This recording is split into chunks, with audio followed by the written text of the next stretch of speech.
Ukungafumani inkxaso-mali ngumngeni omkhulu kubafundi bemfundo ephakamileyo kweli. Lo mba ubangela ukuba abafundi bayeke izifundo zabo. Abafundi kwanokholeji bathi baphelelwe lithemba, bakwatyhola abasemagunyeni ngokungathatheli ingqalelo izidingo zabo. Asilapha nje silambile. uBlade wayesithembisile into yokokubana ukutya sizawube sesityile kwangoMarch ngoko. Siselapha silambile. Yilento ke sizele apha. Ifunction le ilapha makasibone utata kuba silambile singabafundi bakwanokholeji.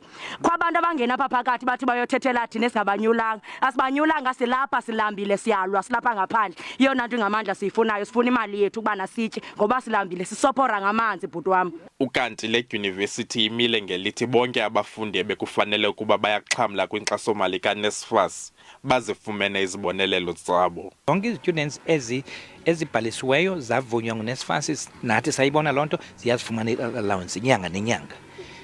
Ne-book allowance la mali yencwadi 5,200 nayo sizibhatele zonke izitudents. Akunangxaki apha.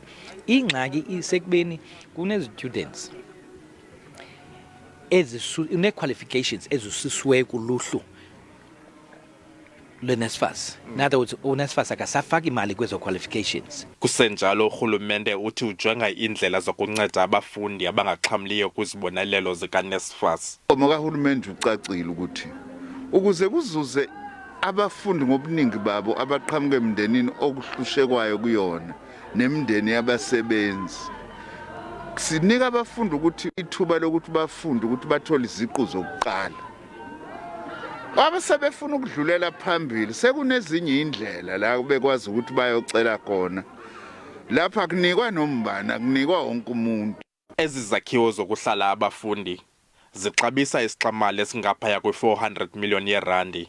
Nalapho kuzohlala abafundi abangapha kwama-2,000. Umphathiswa uNzimande uye wazibophelela ekwakheni ithala lencwadi elitsha kule dyunivesithi. Abongile Yankees, kwiindaba ze-SABC, ndiseDikeni.